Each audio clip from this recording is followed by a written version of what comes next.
So I'm gonna watch the trailer for The Adventures of Cliff Booth. I don't know. It just sounds weird when you say Cliff Booth, but Cliff. Now Quentin Tarantino has this whole thing where he wants to do just one movie. Oh, sorry, 10 movies, but that's it. So he didn't want his last movie, his I guess legacy movie, or whatever he wants to call it, to be a sequel. And he did, I believe, write this movie, but he didn't want to direct it. So David Finch jumped in here and did it. So let's just check this out and kind of go from there. I will be kind of reacting to this, so you won't hear it that well, but then I will bust in my headphones, so then you'll have a clear idea of what's going on. But yeah, let's click this.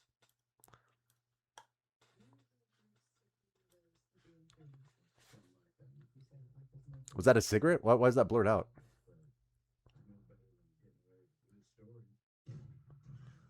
All right. Classic music. Na na na na na na na na. All right. Sex, gangsters, alcohol. You know this is a bad, bad movie. A bad mamma jamma. Dun, dun, dun, dun, dun, dun. All right, all right. Well, he was bodyguard stuntman. It's been a minute since I've seen the movie. Okay, it's very stylized. Was it? Oh, damn.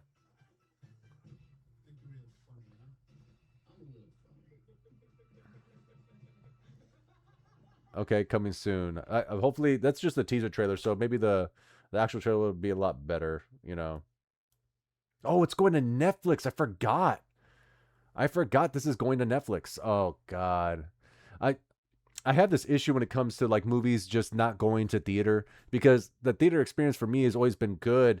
Maybe some other people, you have the traditional thing of just like people talking and people showing up late, getting in your way. Even right now, there's a whole thing going on with Alamo Drafthouse, which they were saying no to phones. Now they're bringing back phones, but also they're closing down a lot of the, well, not a lot. So far, I've heard of like maybe just a couple, but they are closing down some theaters because the theater industry in general is just not doing that well. So I do hope something else happens there. I think studios just need to cut down some of the losses on streaming and focus more on the studios. I mean the movie theaters, because theaters is where they got a lot of their money. People went there for certain things, but of course, price has gone up. People want to save money. Of course, they're gonna go to streaming. I would rather go to streaming sometimes, but there's certain movies that I'm thinking this would look great on a big screen because it just gives you a big experience.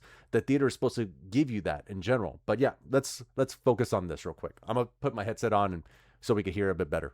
So you helped Rick subdue those hippie intruders, huh? Something like that. You say that like there's more to it. I don't possess many talents, but I know better than getting away with a good story.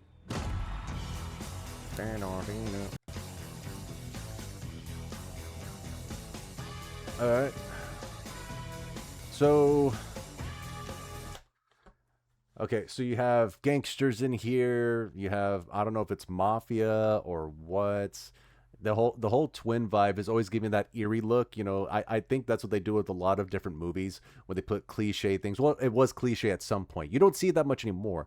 I think movies like this need to come back. We have a lot of superhero films and certain genres that come here constantly. May it be a live action Disney that happens every year, or just a superhero film, like I said before.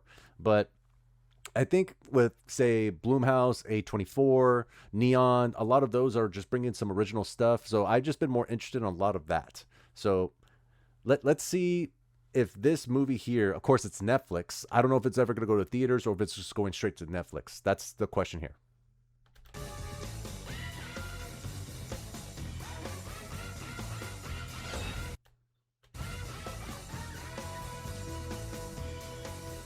This movie has a lot of Quentin Tarantino-esque stuff. By that, I mean the music. A lot of Quentin Tarantino movies have that type of style to them when it comes to the music. It being kind of a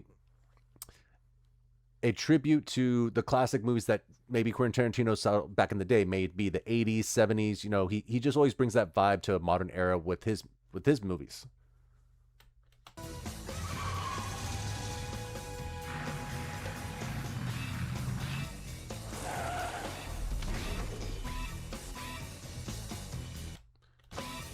I think what they're trying to do here with a lot of the bleeping out F-bomb and everything is just bring some humor into it. Because I don't know about y'all, but for me, for some reason, when you censor someone saying the F word, I find it a little funnier than just hearing the F word. Same thing with just any other word in general. When they bleep something out, I don't know what it is about me. I just find it hilarious. Maybe you do too. I don't know.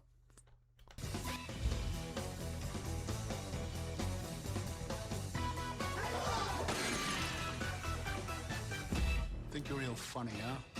I'm a little funny.